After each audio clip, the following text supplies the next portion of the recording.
Okay, got it. Yeah.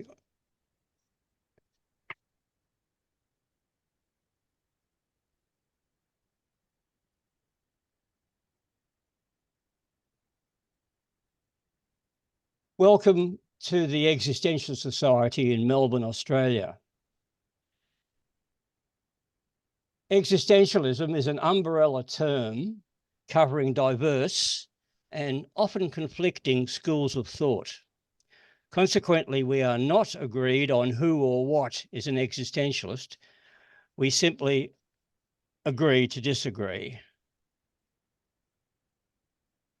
I'm David Miller, the Secretary of the Existentialist Society, and our speaker today is Dr. Millicent Vladiv-Glover, will be addressing us together with a team from the Australian Dostoevsky Society. And the topic is Dostoevsky's fictional universe as artistic cognate to Hegel. Millicent. Thank you, David, and thank you for keeping in touch over all these years. I think we go back at least 30 years now with the Existentialist Society and your invitations to me to present in your lovely forum, which used to be face-to-face all over East Melbourne. Now we're meeting virtually, and of course the advantage is that we have people from all over the world with us, including people from all over Melbourne.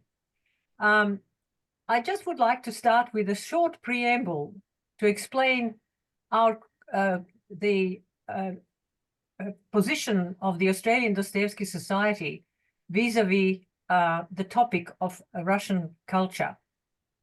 While we are presenting a Russian writer, we are not forgetting for a minute how even the concept of Russia and the Russian language and Russian literature may be a source of trauma for many people affected by the Russian war on Ukraine, a sovereign European people. It is a topic we have at times discussed with much care and concern within our Hegel reading group, which is part of the Australian Dostoevsky Society, a research group belonging to the Australian Dostoevsky Society. Hegel's views on war are somewhat challenging, but less so are his views on sovereignty. It is, quote, a confused thought, he says, to believe that sovereignty vests in any person, be they a monarch or a president. While it might actualize in such a person, sovereignty always belongs to the people, and their will is never properly expressed as mere power and empty arbitrariness. Despotism and sovereignty are not the same. Our reading of Dostoevsky, whose work was informed by his own experience as a victim of despotic repression, leads us to the conclusion that he accepted this Hegelian distinction, and in his work, as well as in Hegel's, we can discern a useful critique of bad statehood. It is relevant to our present, and our discussion today proceeds on this basis. Now starts my presentation of my topic, Notes from the House of the Dead and Personhood. My presentation centers around the question of the genre of this first post-exile work of Dostoevsky's of 1860. But the overall question of my paper and the whole of our panel is, why Dostoevsky and Hegel? The members of the Hegel Reading Group, which was born as a virtual discussion group out of the COVID lockdowns in 2020, are all interested in philosophy as a context for their disciplinary pursuits, law, literature, and sociology. Since getting together 4 years ago, members have been met in Zoom every week and systematically read Hegel's works with each other, pausing to share insights and vigorous discussions.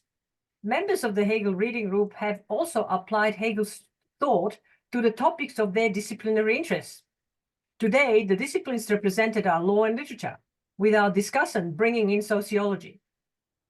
We are not speaking about the influence of Hegel's thought in these various disciplinary fields.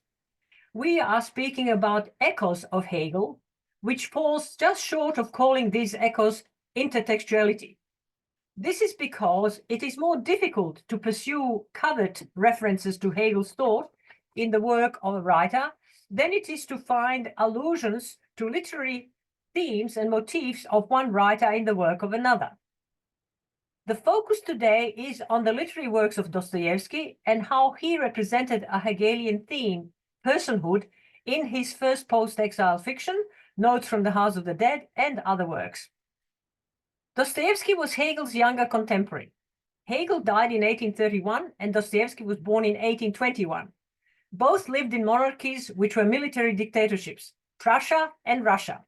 Both endured strict censorship conditions in their public careers. Dostoevsky was a political prisoner for 10 years of his life, between the ages of 28 and 38. He managed to survive 4 years of prison as a common convict and 6 years of exile in Siberia. Hegel was more fortunate. He lectured at the University of Berlin in the last decade of his life, from 1818 to 1831, in a city which was more cosmopolitan than Moscow or St. Petersburg. Hegel's thought spread like wildfire in Russia in the 1830s amongst the young Russian radicals gathered around the journal The Contemporary, led by the critic Vissarion Belinsky. The future leader of the Slavophiles and Dostoevsky's friend, Ivan Kireyevsky, attended Hegel's lectures in Berlin in 1830 and found Hegel representing, quote, the highest stage of European philosophy, unquote. These details are cited from the most substantial study of Hegel amongst the Russian, published in German by the Ukrainian scholar Dmitry Chizhevsky in 1934.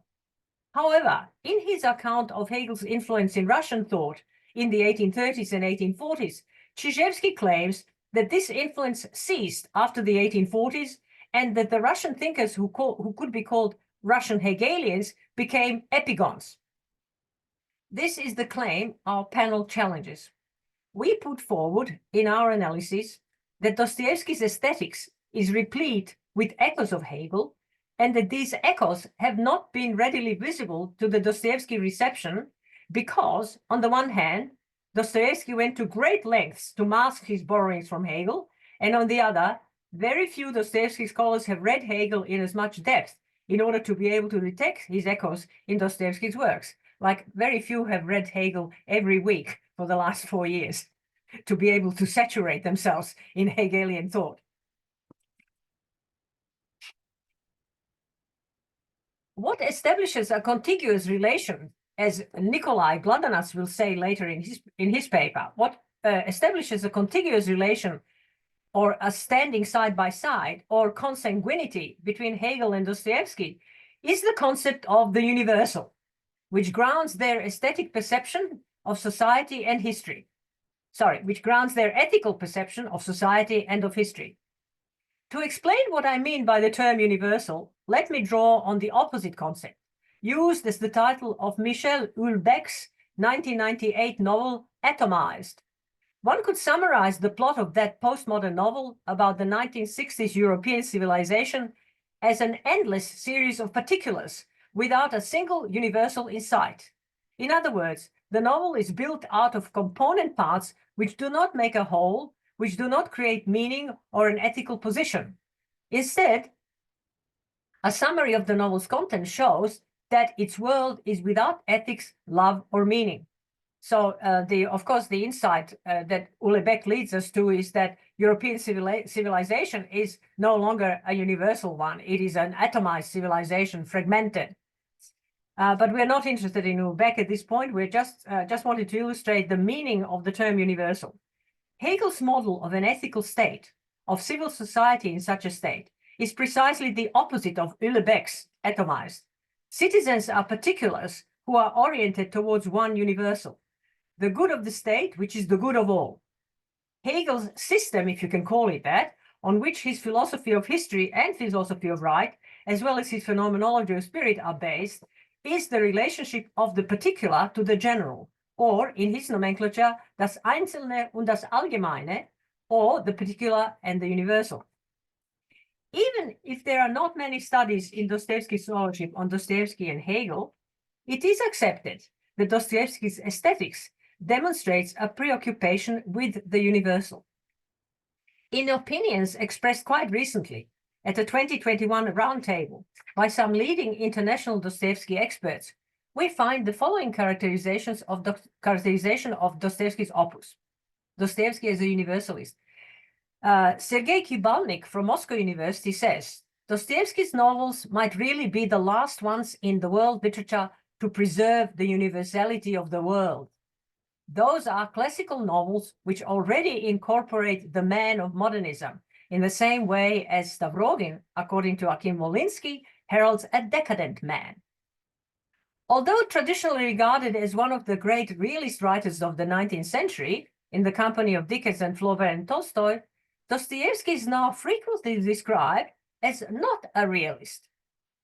Again, quoting from this 2021 roundtable, Cornelia Ichin from Belgrade University says, Dostoevsky's novels are not realist. This does not only imply the author's determination to create works that represent realism in the higher sense, but also refers to the fact that his novels are in effect conceptualistic. Those are novels of ideas. That is why they should be defined as proto-moderns. End of quote. Thus, we could say that what connects Dostoevsky, the writer, to Hegel, the philosopher, is Dostoevsky's conceptualistic aesthetics, to borrow Cornelia Ichin's term. Aesthetics grounded in the concept, Begriff, which is a universal, according to Hegel. In the same vein of interpreting Dostoevsky as not a realist, the current president of the International Dostoevsky Society, of which the Australian Dostoevsky Society is a kind of offshoot, Stefano Aloi from Verona University compares Dostoevsky to, quote, the geniuses of Baroque art, Cervantes, Calderon, Shakespeare, and finds Dostoevsky's works, quote, a template for narrative diversity and poetic freedom. Importantly, Aloi finds that the wholeness of Dostoevsky's novels, quote, is an artistically and philosophically disordered wholeness, but also its opposite. Wholeness. Dostoevsky's wholeness is entropic. Not only does it include its own completeness, but also its opposite. A true question is whether we can all talk about a total poetic world where everything is, but wherein cosmos remains unrepresented. Stefano Aloi's opinion touches exactly on the question of the relationship of the part to the whole, or the particular and the universal in Dostoevsky's art. Narrative diversity, as he says, or poetic freedom, or disordered wholeness, or a total poetic world in which the totality remains unrepresentable, these are all elements of Dostoevsky's narrative dialectics. They are all present in the genre of Dostoevsky's first major post-exile work, Notes from the House of the Dead, which sets the tone for his future artistic production. The Notes is often described as autobiographical. That Dostoevsky drew on his experiences of prison life and exile in Siberia is unquestionable. But is it an autobiography? No, Notes from the House of the Dead is fiction. It is aesthetic in form and content, or rather, its form determines its content. It is an embedded narrative using the literary convention of a manuscript given to an editor who subsequently publishes it. Nothing is unmediated. The plot and the reminiscences about prison life are mediated by a narrator who is no longer with us and who is not the concrete author Dostoevsky. This puts the experiences narrated into another time and space, which is that other scene of virtual experience in the unconscious. This experience comes to expression as sensibility and hence becomes a universal. It is conceptualistic, sensible, made of sensations, pure thoughts and feelings. That is how a particular narrated event or fact is transformed into a general universal fact. The narrated events in Notes from the House of the Dead may well be described as disordered wholeness. There is just too much going on. Too many characters are described in minute detail so that they even become difficult to place or remember while reading the next page. This kind of factual overload becomes a hallmark of Dostoevsky's major novels. That is why they are so difficult to interpret and so easy to misinterpret. It is hard to see the wood for the trees. If one looks for any kind of unity in Notes from the House of the Dead, it is to be found in the pathos of the narrator, which overcoats the violence of the life of the prisoners, the cruelty of the people and the system, with a sense of common humanity and reason, which binds the guards and the prisoners into a whole.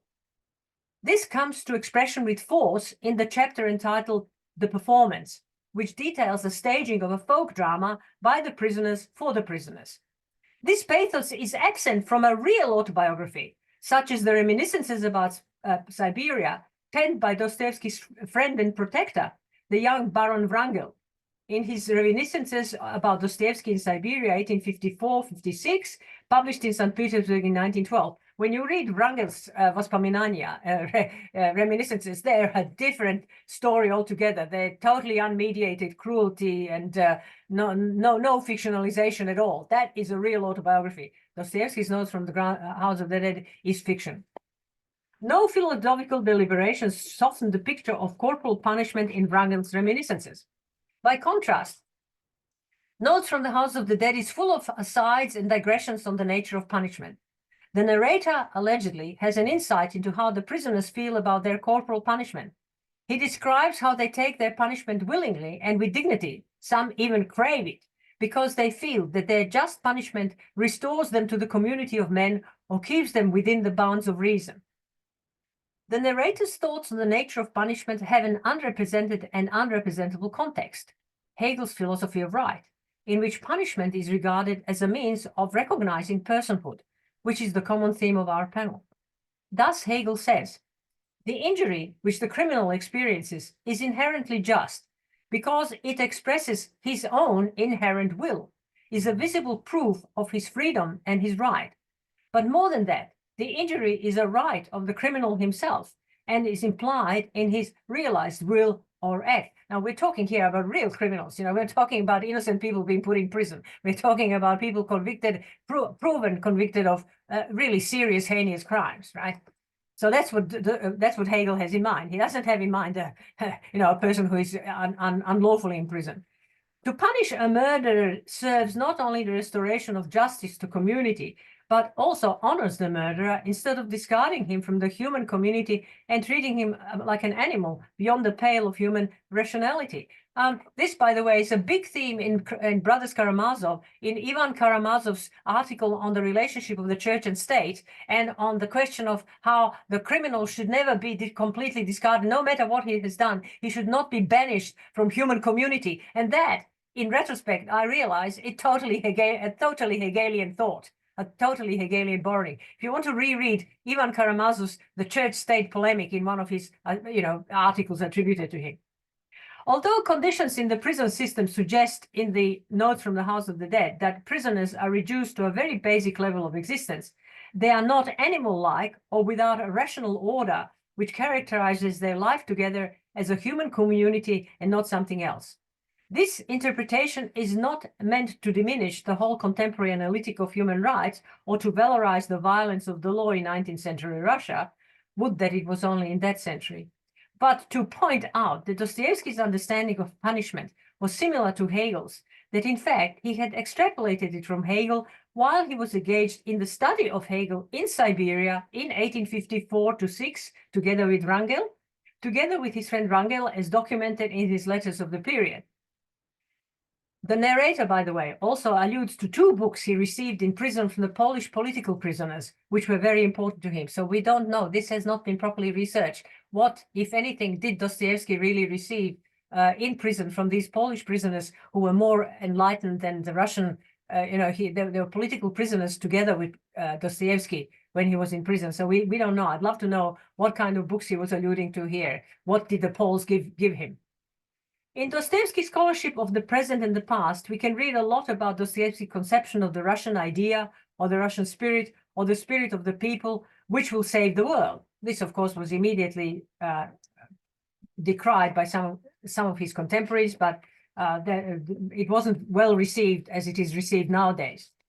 In Notes from the House of the Dead, the Russian people are not idealized. They do not resemble any Christological model of man. In fact, their manners and mores, represented by a village in the little inserted novella about the peasant wife, entitled Akulka's Husband, are a template of religious fundamentalism, corruption, and cruelty. The emotional impact on the reader of the description of the misfortunes of a young peasant woman is nuclear. This is already classic Dostoevsky of the later mature works. The theme is contemporary, how misinformation or fake news can spread around the community and cause terrible violence to be unleashed on a woman who is defenseless before the vox populi. This representation of the Russian people and their native customs is a far cry from later attempts to romanticize Dostoevsky's non-existent populism, which of course he was partly responsible for whipping up. This populism was also partly of his making in his journalism, but in his artistic works, there is no populism. Notes from the House of the Dead is Dostoevsky's attempt to get back into literature and resume his interrupted literary career.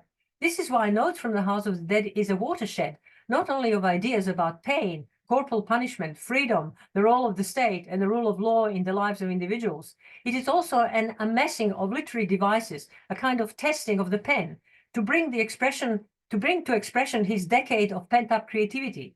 The play on literary devices and intertextuality is nowhere more pronounced than in the theatre performance at Christmas, chapter 11, the stage show.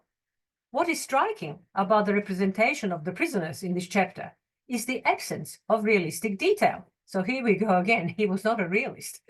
When the narrator relates how he and another prisoner were led to the best seats, the only seats at the front of the spectators convicts sitting on the floor, he never mentions the clanking of chains.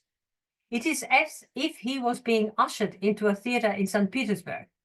This makes the reader think, what is the function of this performance? Was it even based on a real event? Or is this a literary allusion to Goethe's Wilhelm Meister's Lehrjahre, apprenticeship years of Wilhelm Meister, in which the young man's spirit is educated through the theater art? If this is intertextuality, and we get a strong sense that it is, then the notes are thus, among other things, a Bildungsroman, except that the protagonist is a young man in chains, not a free spirit. The whole novella of Notes from the House of the Dead becomes a journey in the coming to realization of spirit with a capital S in the Hegelian sense, the spirit of the narrator protagonist and also the spirit of the nation to which he belongs. This is Dostoevsky's universalism at work in his poetics. The particular is an index of the general, the universal. The spirit of the nation takes shape as a narrative, originating in the House of the Dead, the excluded part of a socius, constructed by a narrator who is at some stage described as a madman. The heart of the fictional structure of Notes from the House of the Dead, what holds it together and gives it unity, is the evaluative attitude of the narrator, in which the reader hears many echoes of Hegel or intertextual allusions to Hegel. These are echoes of Hegel's phenomenology of right in the evaluation of punishment. For Hegel's civic community to prosper, punishment of the criminal is of benefit not only for the community, but for the criminal. I quote from the Philosophy of Right, paragraph 100. The criminal is honored as reasonable because the punishment is regarded as containing his own right. Little is he honored when he is regarded as a hurtful animal which must be made harmless, or is one who must be terrified or reformed. End of quote. The convicts in Notes from the House of the Dead don't find their punishment unjust. However, the unjust and excessive harshness of the administration of justice is criticized, also in the spirit of Hegel. The sick prisoners dying of TB with chains on their legs, effectively being tortured twice for their crime. The measure of the worth of a man is whether he has any money, even small coins, to make him feel like a human being. Without that, he is not a man, even in his own eyes, in prison. This is an echo of Hegel's proposition that the individual's identity or personhood is grounded in his right to property. This right to property is also the cornerstone of Hegel's civil society. The prison system in 19th century Russia or Prussia would also be considered by Hegel as part of civil society, upholding its internal law and order. And by the way, there is a punishment in the Russian civil law. Before Dostoevsky went to prison, prisoners were not only deprived of their property, but of their right to property, of their liberty, but of their right to property. And this was in the code, the legal code of Russia at the time. So it was even the Russian legal code was Hegelian, because the right to property in Hegel is a fundamental right of becoming a person. In Notes from the House of the Dead, there is no romanticizing of the common folk. Instead of a romantic take on the common folk, the narrator describes the brodiagi, vagrants, also in the spirit of Hegel's notion of pervu, the rebel. And he does this without sentimentality. Their lifestyle in and out of prison is at subsistence level, naive, and despite their human dignity and love of freedom, they are close to nature or to animal life. They do not know the feeling of disgust. They wear dirty kaftans worn by other sick prisoners on which other prisoners have excreted their fluids. The gentleman prisoner, the narrator, by contrast, is a creature of European bourgeois culture, with a fully developed feeling of disgust at the animalistic, the bodily fluids, the cockroaches and food, and so on. Dostoevsky's narod, or people, in the notes is certainly not stylized into a new Russian Christ, despite their pain and suffering, which are portrayed as pathological effects of sadomasochism, not Christological paths to sainthood. In the chapter entitled Hospital, Part 3, the narrator has a digression into the subject of pain and corporal punishment, and how systematic control over the body of another person leads to the disintegration of a civil society. These digressions on corporal punishment, these digressions on the state and corporal punishment are asides by the narrator, following his reminiscence about the death of Orlov, the convict who at first survived 500 lashes with birch twigs, only to die 2 days later after he rejoiced at having survived his punishment and was dreaming of escape and freedom. The digression is also framed by a reference to the Marquis de Sade and the enjoyment of inflicting punishment experienced by some gentlemen, meaning the soldiers, the officers. The narrator reports that he had conducted his own investigation on the kind of pain and the level of pain experienced by the prisoners who were flogged. Out of this investigation, the narrator evolves an entire theory of statehood and the relationship of the individual to tyranny. Passages like these are not attributable to simple reminiscing of an ex-convict. They are echoes of a philosophy of personhood and statehood. I will now read this passage in full, which will be my conclusion. The Russian passage is in the Polное собрание сочинений, volume 30, in 30 volumes, volume 4, page 121. But I will read the Macduff translation in English. Whoever has once experienced this power, this unlimited mastery over the body, blood, and spirit of another human being, his brother according to the law of Christ, whoever has experienced this control and this complete freedom to degrade in the most humiliating fashion another creature made in God's image, will quite unconsciously lose control of his own feelings. Tyranny is a habit. It is able to and does develop ultimately into a disease. I submit that habit may coarsen and stupefy the very best of men to the level of brutes. Blood and power make a man drunk. Callous coarseness and depravity develop in him.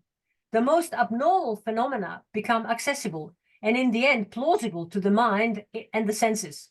The human being and the citizen perish forever in the tyrant, and a return to human dignity, to repentance, to regeneration becomes practically impossible for him. What is more, the example, the possibility of such intransigence has a contagious effect upon the whole of society. Such a power is a temptation. A society which can look upon such a phenomenon with indifference is already contaminated to its foundations. Put briefly, the right given to one man to administer corporal punishment to another is one of society's running sores, one of the most effective means of destroying in it every attempt at, every embryo of civic consciousness, гражданственность in Russian, and the basic factor in its certain and inexorable dissolution. End of quote. A similar thought was expressed by Yulia Navalnaya on the day she found out about the death in custody of her husband, Alexei Navalny, on the 16th of February 2024, 2 or 3 days ago. In her impromptu address to the Munich Security Conference 2 days ago, she said, "Russia is a mafia state. It is brittle and will disintegrate." In stark contrast is Hegel's definition of a good state, which is organized in consonance with the will of the people. Quote, "A state is well constituted and internally powerful when the private interests of its citizens are adjusted to the common goals of the state, when the one finds its gratification and realization in the other, a proposition of extreme importance." This is in the Philosophy of History in the Alvarado translation, page 24, the introduction. Thank you very much. Well, thank you, Dr. Millicent Vladiv-Glover. Who will be the next presenter? The next presenter is by common agreement. Is it Nikolai or Richard? Nikolai. Sorry, Richard. Richard Stewart. Of all the people on the panel, Richard is the only person who has not been my former student. So, but Richard is still a postgraduate, although he's also a businessman and a lawyer. He's a postgraduate doing a PhD on the origins of property. And he came to the Hegel reading group in order to clarify his ideas on property in Hegel. So he has been the most valuable interrogator of Hegel's philosophy of right and philosophy of history, which we have all read together. And I give you Richard, recommend him highly because he is a very clear thinker. Unlike literary people like myself, he's a lawyer, so he is very good at identifying and going right to the heart of an issue. Thank you, Richard. Thank you, Millicent. That's very kind, and you set the bar rather high there in terms of my clarity of thought. I'm not sure whether I'm going to demonstrate that today or not. Let me just first say hello to you, David. I haven't met you before, but thank you for creating this forum. Millicent has told me wonderful things about you and how far you go back, and indeed about this forum. So it's very nice to meet you. And thank you, Millicent, for inviting me to be involved in this. I should perhaps just correct Millicent and say the Hegel Reading Group or the Dostoevsky Society actually rescued me, because I happened to chance upon somebody one day when I was in a state of absolute sort of despair trying to read the Phenomenology, having sat in the State Library of Victoria all day and realizing that I could make no ends of it at all. The Phenomenology is quite a different text to the Philosophy of Right, which I had read previously. And I just it just swallowed me. And so I came to the Hegel Reading Group and have been much better for it. It's with regret that I'm not a former student of Millicent, I should say. I would have been better had I have been, but I'm extracting everything that I possibly can from her now. So as Millicent said, I'm a practicing lawyer and I'm in the latter stages of my doctoral work at Southern Cross University, and I'm supervised out of the University of New South Wales. I'm coming to you from here in Melbourne, which is Wurundjeri country, and I just want to acknowledge everybody that's here today and thank you all for coming, and thank you for deigning to listen to me.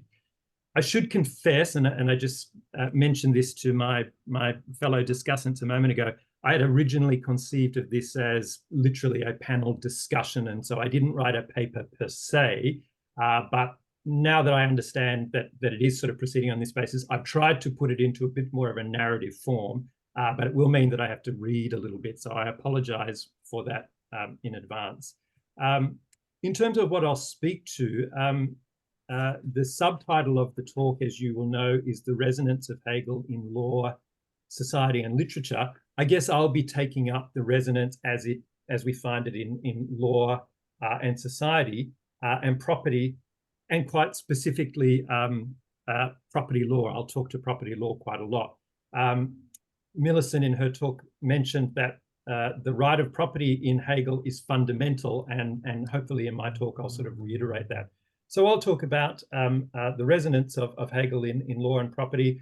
I'll try to then identify where I see that resonance in Dostoevsky's work, and specifically The House of the Dead. And then I'll end our talk perhaps with some questions which are not dissimilar to the ones that Millicent just addressed, which is some questions about the nature of punishment and how Dostoevsky's punishment and his idea of punishment in The House of Dead, how that sort of relates back to Hegel's thoughts. So I'll get on with my presentation. As I said, I will have to read a little bit, so please excuse me. Again, as Millicent said, we all approach Hegel in the Hegel reading group through our own disciplinary lens. And as I've just mentioned, I'm the law guy. I don't claim to be a Hegelian scholar. One day, and with the luxury of time, that is after I submit a thesis and get that out of the way, and then otherwise fix up my life, which has gone to shambles while I've been writing this thesis. Once I do that, I would perhaps ideally like to move closer to sort of devoting more time to Hegelian scholarship. But for now, I style myself as an applied Hegelian. And by that, I mean I seek to understand something of his philosophical system with a view to understanding something of my own discipline of law. And specifically, I'm applying Hegel to the idea of property.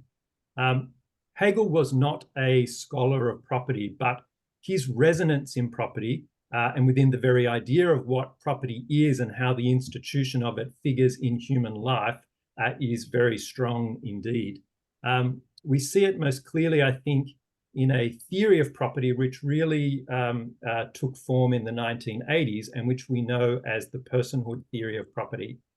It's a theory which I work with and try to develop and apply in my own scholarships. My colleagues here have heard me talk about this theory, and sometimes it should be said they do so with a very quizzical look and a raised eyebrow, thinking that I might have gone off the deep end. So we don't always have concurrence on many issues, and the personhood theory and my ideas of it might be one area where we are a little bit apart. But for the benefit of all here today, let me just describe the theory as briefly as I can, and then relate it back to Hegel, and then in turn to Dostoevsky. The personhood theory of property proceeds on the basis that there is an intimate connection between property, whatever that is, and that's a discussion on its own, and personhood. A central premise of the theory is that in order to be a person, and certainly to actualize that state of being in the objective world, a person needs to have access to the external things of the world in which the person feels themselves to be constituted. I take the view, and I think this is readily acknowledged by property scholars, that actually the personhood theory of property and its central premise is really nothing less than a workup of some of the ideas expressed by Hegel most explicitly in The Philosophy of Right. As Millicent mentioned before, I think it was a work published in 1821. It was his last major work, and so I think it reflects the mature Hegel. And certainly some Hegelian scholars have suggested it to be his most important work of social philosophy. Of course, there are a divergence of views in that regard. The Philosophy of Right is not generally considered to be a part of property discourse. And as I said, Hegel is not to be understood, I don't think, as a property scholar. He wasn't really interested in property for the sake of property. He dealt with property because for him, it was intimately and inextricably associated with the notion of personhood. The very essence of the person for Hegel is freedom. The human person has a will that is free, and Hegel said is therefore to be considered a unit of embodied freedom. In The Philosophy of Right, Hegel tells us that personhood doesn't arise until the human subject has knowledge of one's self, one's inner subjective feeling as an object in the world. Persons know they exist. They can abstract themselves from everything so as to exist in pure self-conscious isolation. But this free will, this inner located person, is abstract and has only the potential to engage with the objective world.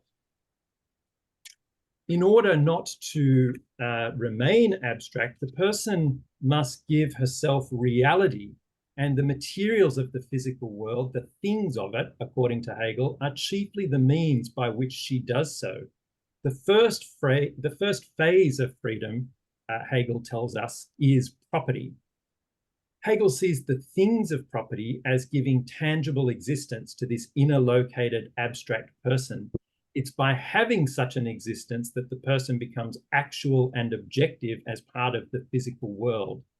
The person then, Hegel says, is constituted in and through her property. And this is the true and legal nature of property, Hegel says. It forms its distinctive character. Property, Hegel says, is reasonable, not because it meets our needs, wants, and desires, even those of a subsistence kind. Hegel says property is reasonable because it supersedes that subjective phase of personhood, that inner located phase, and enables it to become expressed, and the inherent freedom that is within personhood to be expressed in the objective world. In the philosophy of right, Hegel introduces property as an abstract right because its existence depends, he says, not on laws handed down by men. Right, as used in the philosophy of right, is broader than legal right, and I think that's a very important observation. Hegel extends the term right to encompass freedom as idea, and so we can have right in the sense of abstract right before we have positive laws which make those rights concrete. It is when an abstract right has an objective positive existence that it becomes law in Hegel's scheme of things. And in this way, we can see the connection between abstract right, or freedom as idea, and law as that which actualizes freedom. Hegel thus says that the legal system is the kingdom of actualized freedom, and we see the most developed legal systems in the form of the state. And that is why, for Hegel, personhood and the freedom that is inherent in that condition of being is realized most fully within a state, and most effectually, Hegel believed, in a state taking form as a constitutional monarchy. And so we can see in our own contemporary Australian system of law and government, it being a constitutional monarchy, which is founded on the rule of law, a clear resonance of Hegel, or at least an alignment with core Hegelian thought. Well, what about Dostoevsky and his work? At this point, I have to make another embarrassing confession, because even though I have joined a group called the Dostoevsky Society, and I think I might be described as an executive member. I'm not quite sure what that is, but I am one and I'm proud to be.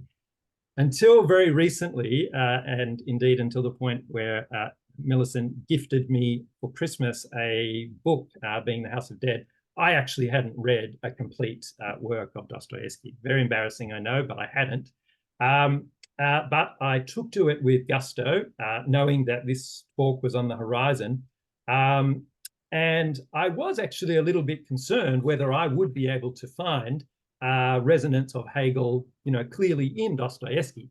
I need not have been worried at all, because Dostoevsky has Alexander Petrovich say very explicitly, convicts don't own property. And so based on what I have just said about Hegel and the intimate and inextricable connection between property and personhood, that should tell you something about what it would mean if a convict doesn't own property. Very early in the notes of the House of the Dead, in fact, I think it literally is on page 10 or something, Alexander Petrovich says that without work and without lawful, normal possessions, a man cannot live. He grows depraved and he turns into an animal, by which I think we can say he loses something of his personhood on account of the fact that he is denied these rights. And I recall Millicent saying a moment ago that this is built into the Russian code. Not only do they take away your property, they take away your very right to property. And I think that's probably very deliberate. There's probably something very deliberate happening there. And that is the undermining, if not the total dismantling of any sense of personhood. perhaps with a mind to finding Hegel in Notes from the House of the Dead, a theme which constantly made itself known to me was this denial of freedom, this denial of personhood.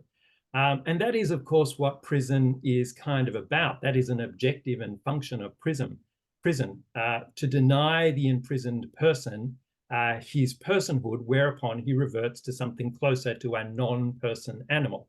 And again, we come back to the instances in which Dostoevsky, in the Notes of the House of the Dead, reiterates this idea that convicts don't own property. They don't have a right to property.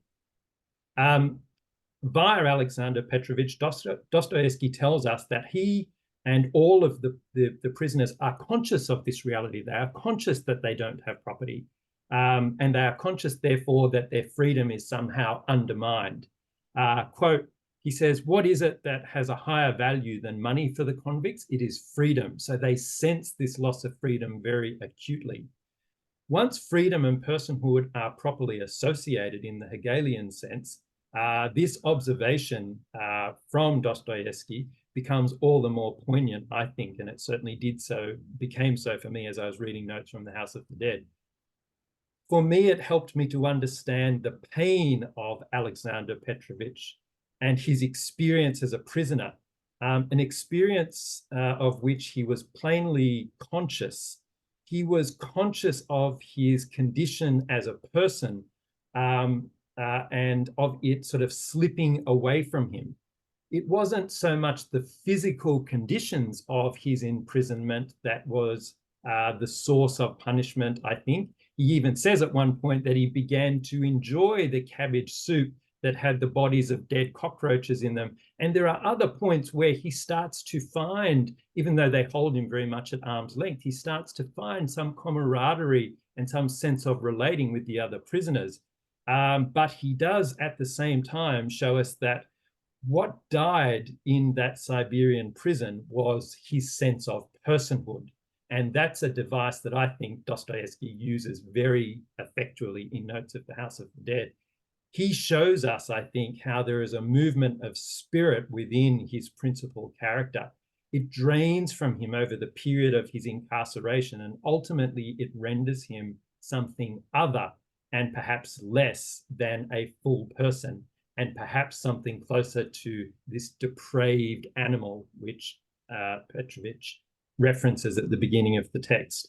So I would say that one takeaway from reading Notes from the House of the Dead is you could say that punishment is really the negation of personhood. And maybe that is still the case, and that obviously has some application to very current events that are happening at the moment. We might sort of relate those learnings to current circumstances.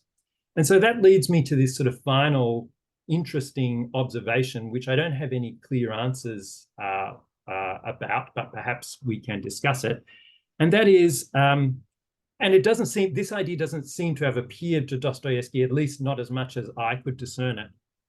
Millicent's told us a bit about the fact that Hegel's justification for prosecution and the punishment of offending is because you punish the offender in recognition of their personhood. To not punish them would be to treat them as a brute and would be to treat them as something less than a person. And so in a sense, therefore, Hegel says that a person necessarily already consents to the punishment that they have. Alexander Petrovich describes his punishment as depraved, and he is degraded to this sort of position of an animal. But the question, I think, necessarily that arises is, well, does Alexander Petrovich, and more specifically, does Dostoevsky perceive that he consented to this very process, or has he realized that that would be a conclusion which he would need to reach if he subscribed to Hegelian sort of ideas of punishment? There is, and I think Millicent spoke to this a moment ago, there is an idea that Dostoevsky had access to Hegel's texts while he was in prison, but this makes you wonder whether he did, and if he did have texts specifically relating to punishment, because certainly in Notes from the House of the Dead, this connection does not seem to be made. We have Alexander Petrovich being very conscious of the fact that his personhood is slipping away from him and that he is becoming something less than a person, but he doesn't address the extent to which he has, by virtue of having been a person, whether he has consented to this. I think that's a very interesting sort of idea. If I could, when Notes of the House of the Dead came to an end, I was kind of shocked that we didn't go back to, and Millicent, perhaps you can just remind me here, it doesn't matter if you can't, who is the person that first picks up? He comes across Alexander Petrovich in the Siberian village, but he takes away his papers, and then he basically reads us those papers. Yeah, it's just another man. It's just another man. What I was waiting for in the Notes of the House of the Dead, as we end off with Alexander Petrovich, we know he's released from prison. We know he goes back to he becomes a settler in a sort of small Siberian village.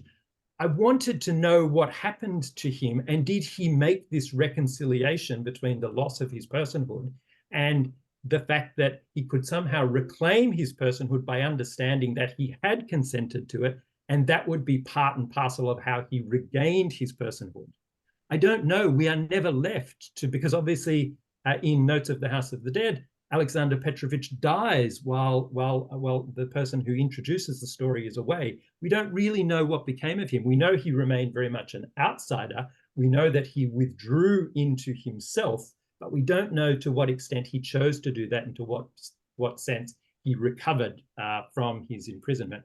I guess the answer is, given this is sort of an autobiographical story, we can look at Dostoevsky's life and sort of look to what extent he recovered in his own life. I don't know enough about Dostoevsky. You could simply say that this was an inadequate instrument for him to explore such a deep theme. Possibly.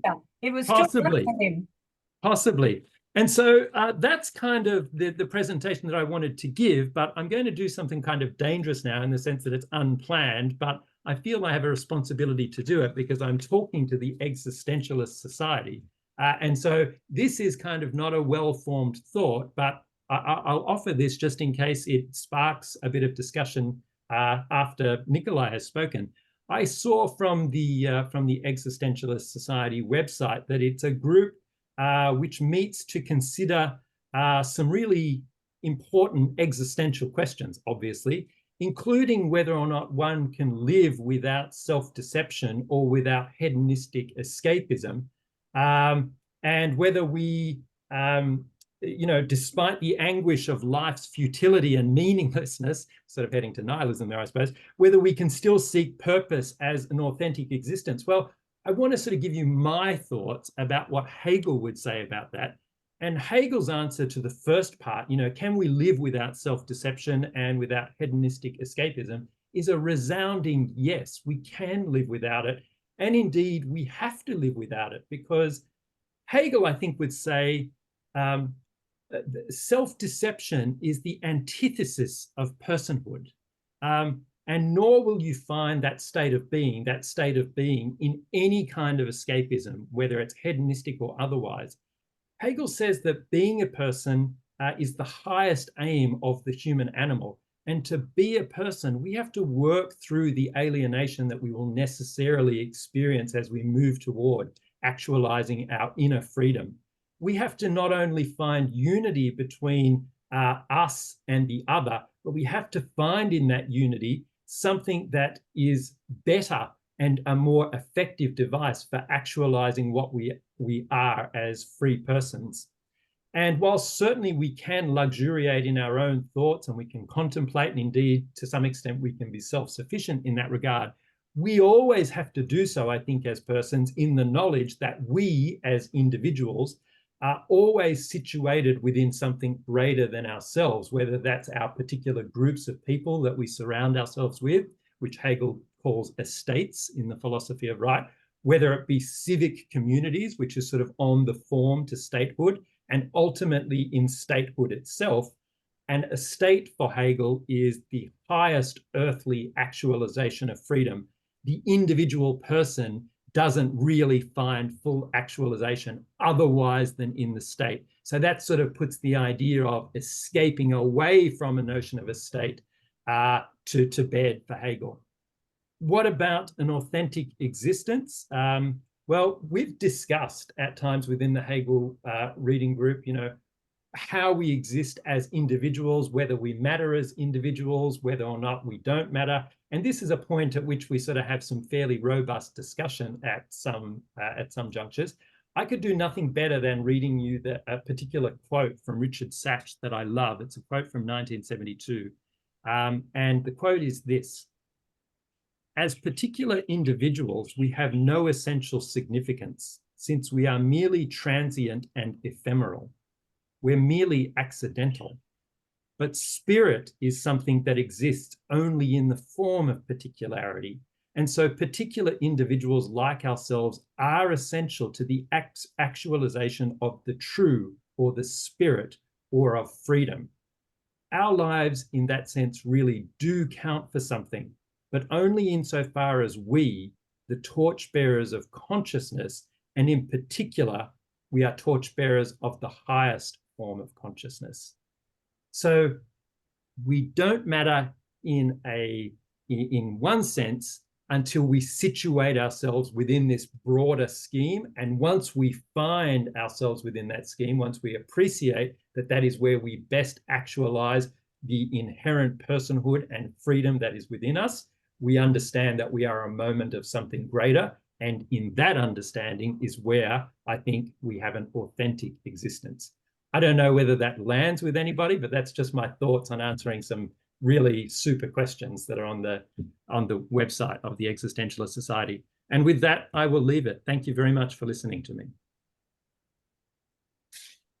Well, thank you, Richard. Millicent, would you like to introduce the next presenter? Well, the next presenter is my ex-student and possibly my future student. Nikolai Gladanac did comparative literature and cultural studies. And when I was teaching in the Center for Comparative Literature at Monash University, and he's a very well-read man. He reads not only Russian literature, he reads world literature, he reads English literature in particular, American, and he is also a film expert. So he's my go-to person if I want a reviewer for any of these diverse fields. He has also written a fantastic piece, which has been partly published on Blood Meridian by Cormac McCarthy as his honours thesis. So now he's going to proceed from the Hegel reading group into a new sphere, which I hope will lead him finally to complete his PhD. And today he is presenting on his own take on Hegel and Dostoevsky. All right. Thank you, Millicent. And thank you all for having me. Millicent suggested that I present this orally, and that's sort of, it goes against the grain of what I normally do and what I'm normally comfortable with. So I've sort of struck a middle ground, and I've set it out in the form of a kind of a telegraphic flow, which I will read, but hopefully it's somewhat limpid and clear in its logical progression. The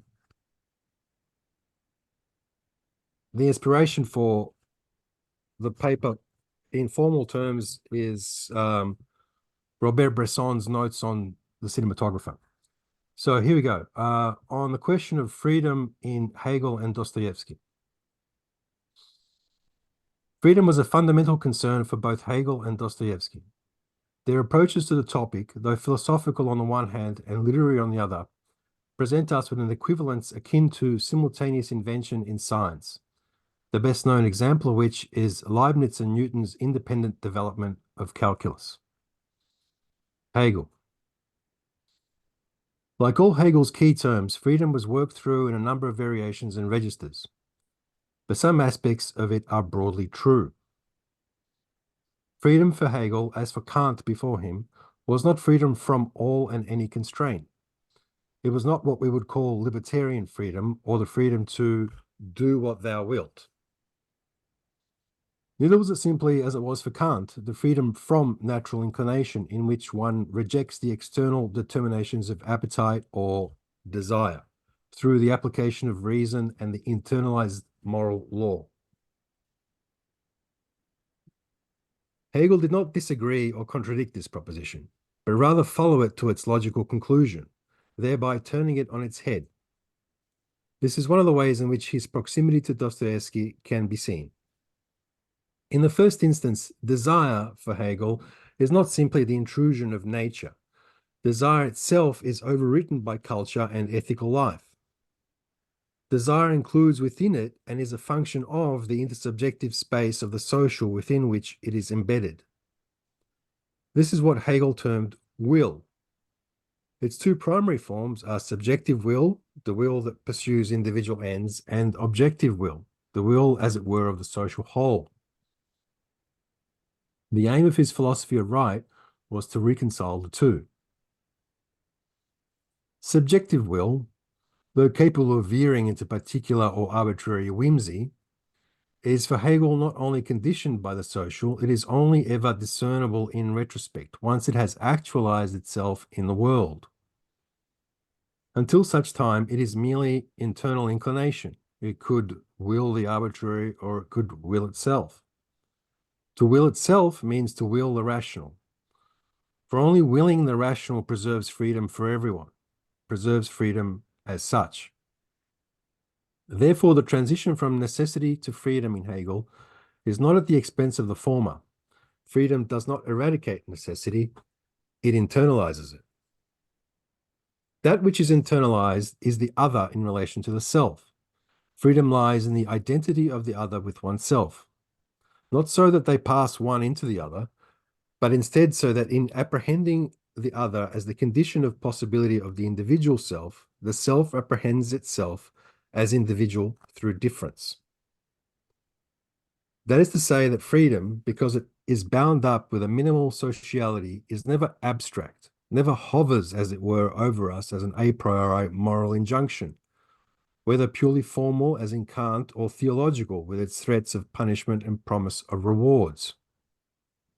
This is true also of Dostoevsky, whose fiction is, as Bakhtin pointed out, marked by the interactive poetics of dialogicity and polyphony that constitute, quote, a plurality of independent and unmerged voices and consciousnesses, a genuine polyphony of fully valid, i.e. free voices, end quote. Hegel's philosophical concern in the philosophy of right to establish the ground for the accommodation of self-interest and critical reflection within the modern state seems at odds with Dostoevsky's many depictions of freedom as failure. However, this too is in keeping with Hegel, both on the level of form and of content. In the phenomenology of spirit, for instance, Hegel traces an arc that includes a number of failed attempts at freedom, the attempt to sever the connections to the other through denial, stoicism, by abolishing it, skepticism, or by asserting the absolute abstract necessity of freedom, revolutionary violence. Dostoevsky. In Notes from the House of the Dead, the narrator states that, quote, I understood that besides the lack of freedom, besides the forced labor, there was one more torment in prison life that was almost worse than all the others. This was forced communal cohabitation. I'm sure that every convict felt that torment, though of course for the most part unconsciously. The forced cohabitation of the penal colony is in effect an artificial cognate of the disjunct between subjective and objective will in Hegel. The self is incapable on this basis of finding affinities between itself and the social sphere within which it finds itself. What goes for the compulsory cohabitation of prison life goes equally for the compulsory happiness of social engineering, in which freedom is surrendered for the sake of security. Ivan's Grand Inquisitor in the Brothers Karamazov claims that people do not in fact strive for freedom, but rather the chance to exchange the burden of freedom for certainties of material comfort. The Inquisitor charges Christ with imposing on humanity a burden for which they are ill-equipped. Better, he argues, to take on their burden, thereby releasing them from the responsibility of free choice. In other words, social systems that seek to alleviate the subcomponents of freedom, such as suffering and individual responsibility, end in despotism and enslavement. This problematic of upholding the freedom of the subjective will whilst reconciling it with others and with objective will was dramatized by Dostoevsky as non-fulfillment through his oeuvre in two mutually connected ways. In both variants, he presented an unrealized reconciliation as the consequence of abstracted negations of the other. Aside from the Grand Inquisitor, examples of Dostoevsky's depiction of the attempted triumph of the objective over the subjective will include Notes from the House of the Dead, Zhigalyov's plans for an ideal society that lead to, quote, boundless obedience in The Devils, and the motif of the Crystal Palace as stand-in for the anthill of regimented utilitarian materialism that he first used in Winter Notes on Summer Impressions and then incorporated into Notes from the Underground. Examples of misguided attempts at upholding subjective will at the expense of its intersubjective ground include Raskolnikov's murders in Crime and Punishment, Stavrogin's degeneracy in Devils, and Hippolyte's obsession with his own suicide as freedom in The Idiot. Much like the convicts in the House of the Dead who squander what money they stumble upon, the narrator of Notes from the Underground asserts the pure surplus of subjective will. Quote, man has always and everywhere, whoever he was, loved to act as he wanted and not at all as his reason and personal advantage dictated. One can also want something that is against one's own best interest, and sometimes one positively should. One's own independent and free desire, one's own caprice, however wild it may be, one's fantasy, sometimes provoked to the point of madness. It's precisely all this that comprises that most dangerous advantage of all, one that has been ignored, one that does not fall into any category, one that means all systems and theories are continually being sent to the devil. Man needs one thing only, independent desire, whatever independence might cost and wherever it might lead. Now, passages like this often led interpreters to declare Dostoevsky a religious irrationalist of some sort. Yes, on a first approach, it's difficult to tally such a passage with Hegel, for whom freedom is the freedom to choose the inner necessity of the rational. However, such a choice will, for both Hegel and Dostoevsky, be forever haunted by the arbitrary surplus of subjective will. Otherwise, it would lapse into mere necessity. For choice to be choice must to some degree be a free choice between actions. Hegel never dismissed that point of Christian theodicy. He just secularized it. We're free to choose, but choosing on the grounds of the arbitrary whims of the subjective will, severing ourselves from freedom as universal, is equivalent to evil. This is really the answer to the question in the Brothers Karamazov, why do children suffer? They do so because there's freedom. For Dostoevsky, as for Hegel, we guard against an evil choice, not because we are externally impelled to do so, but because we seek to avoid the self-erasure of freedom. The necessity of freedom merely entails the preservation of freedom as such. This residual dimension of the subjective will, and the way in which it is always open to making the wrong choice, a choice that undermines the universality of freedom and effaces the other, is what Hegel in his Jena lectures of 1803 called the night of the world.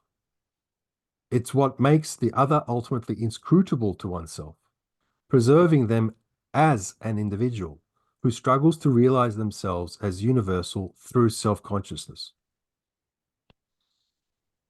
It is precisely this that is preserved in Dostoevsky's fictional world and accounts for Bakhtin's contention that Dostoevsky's novels stage self-conscious heroes who are the subject of their own discourse, and that the author-narrator's discourse is just one among the non-hierarchical dialogue of independent voices. Quote from Bakhtin, what unfolds is not a multitude of characters and fates in a single objective world, illuminated by a single authorial consciousness. but rather a plurality of consciousnesses with equal rights and each with its own world, combined but are not merged in the unity of the event. Dostoevsky's major heroes are, by the very nature of his creative design, not only objects of authorial discourse, but also subjects of their own directly signifying discourse.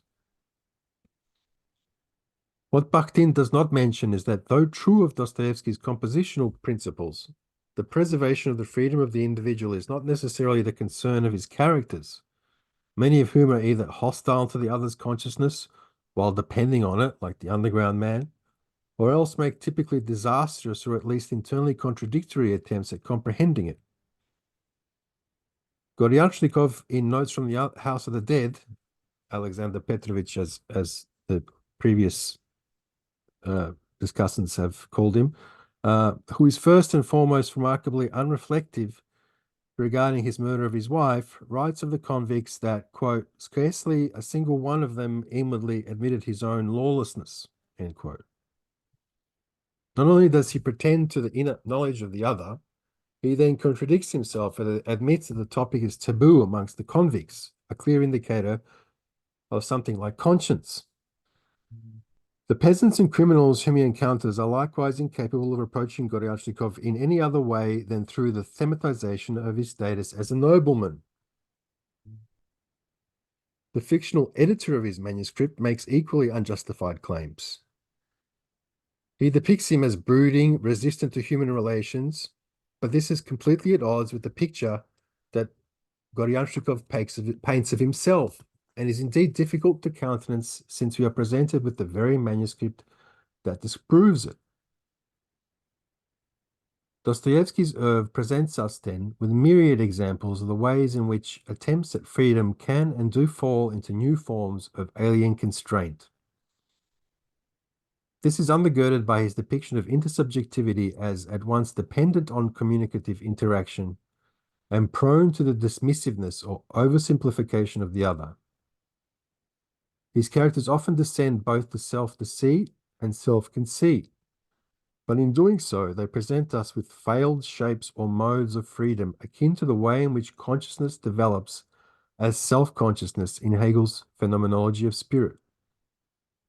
Both Hegel and Dostoevsky show that limited conceptions and approaches to the world in relation to consciousness are in a sense the inevitable ladder we climb in order to gain a measure of individual freedom.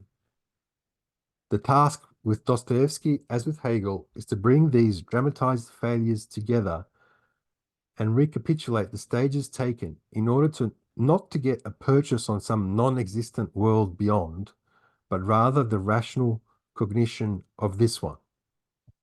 It's hoped that this presentation goes some way towards this. Thank you.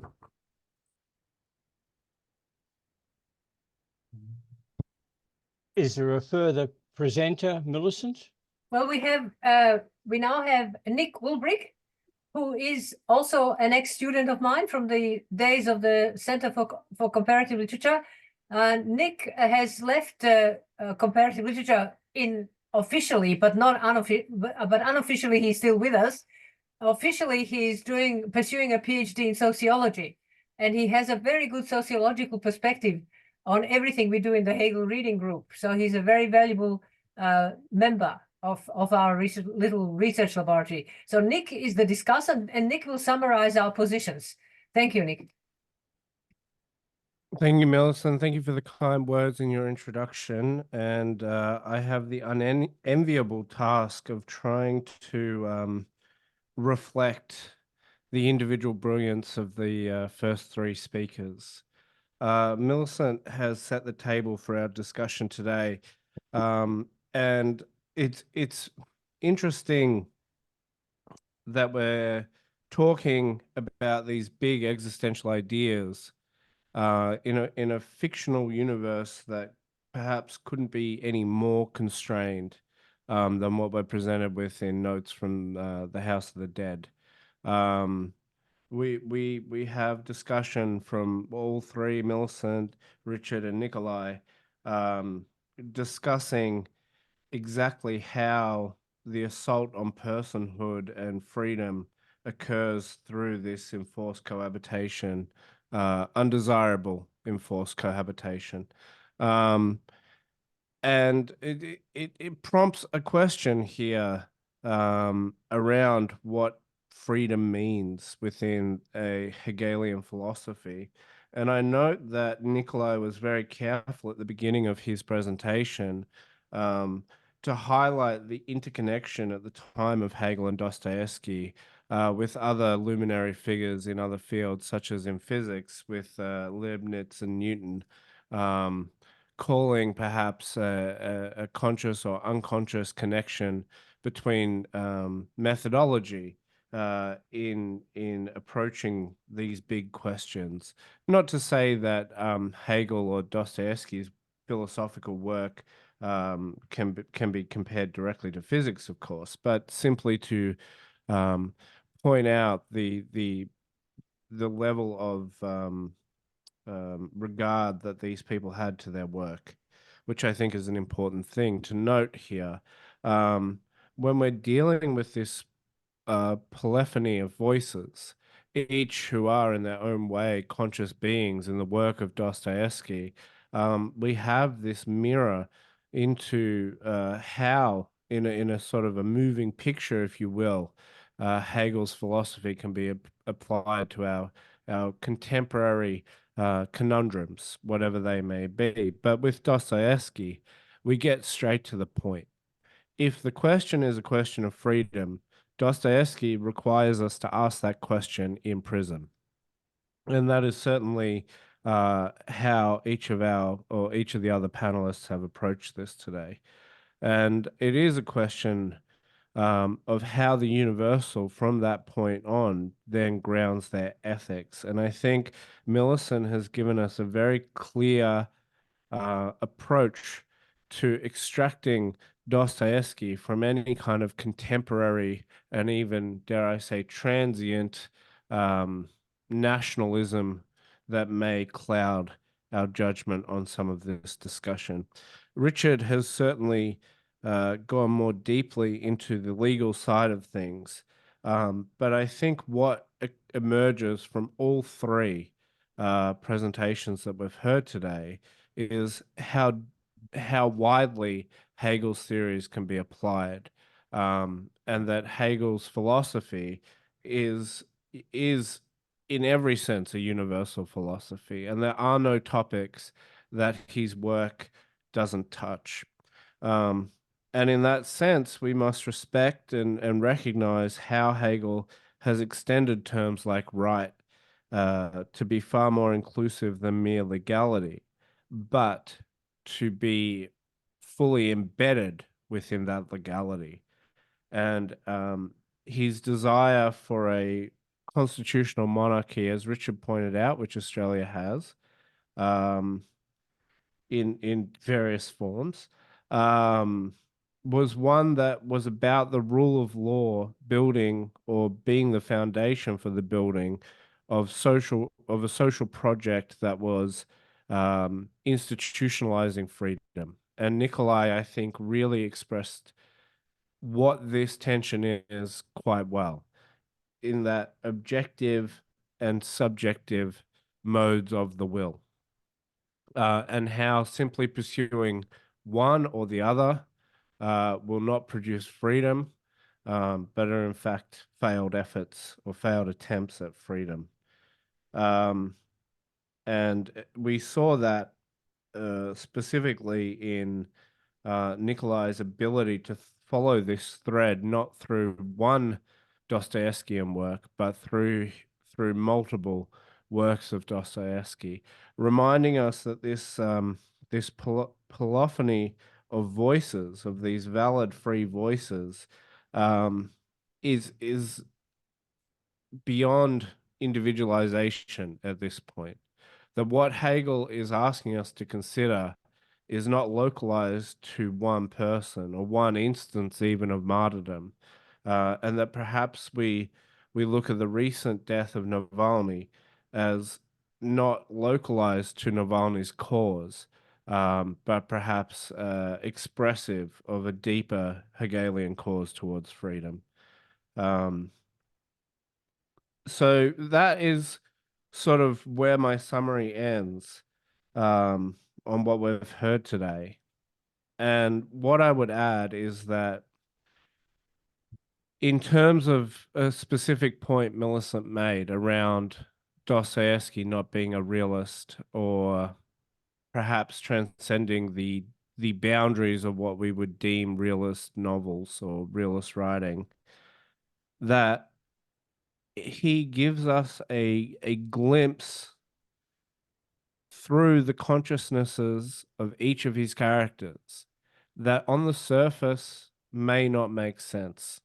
Certainly a criticism of The Idiot was that it was a book in search of a plot.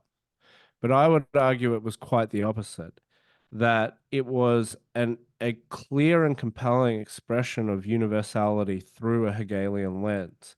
And so rather than being particulars without a universal, it was instead perhaps a universal without clear particulars, although even that can be debated. I think I will end there so that we have some time for questions. Thank you very much. Well done. Well, thank you, Dr. Millicent Vladiv-Glover, and your team from the Australian Dostoevsky Society, Richard Stewart, Nikolai Gladanac, and Nick Ulbrick, for presenting us with Dostoevsky's fictional universe as artistic cognate to Hegel.